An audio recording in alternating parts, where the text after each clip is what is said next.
আমাদের বাংলাদেশ জাতীয়তাবাদী স্বেচ্ছাসেবক দল সিলেট মহানগর শাখার নেতৃবৃন্দের উপর বিগত সময়ে অনেক আন্দোলন সংগ্রামের ঘাত প্রতিঘাত বের হতে হয়েছে।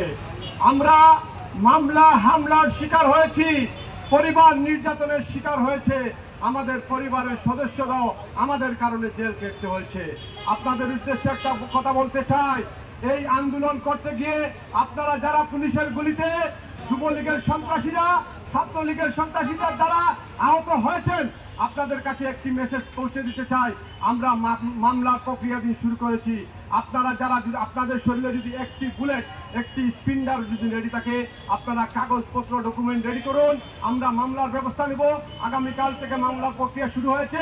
আপনাদের কাছে বিনীত অনুরোধ, আপনারা যারা গুলিবিদ্ধ হয়েছেন আপনারা আপনাদের ডকুমেন্টগুলো রেডি করুন, আমরা মামলার কার্যক্রম কালকে থেকে শুরু করব।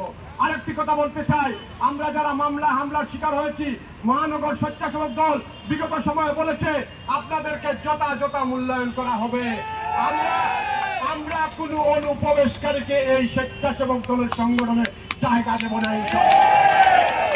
আমরা বলতে চাই, যারা নির্যাতিত যারা নিপীড়িত তাদেরকে দিয়ে এই সংগঠনকে আমরা চালিয়ে যাবো ইনশাআল্লাহ। সংগ্রামী নেতৃবৃন্দ এই পর্যায়ে বক্তব্য নিয়ে আসছেন আজকের অনুষ্ঠানের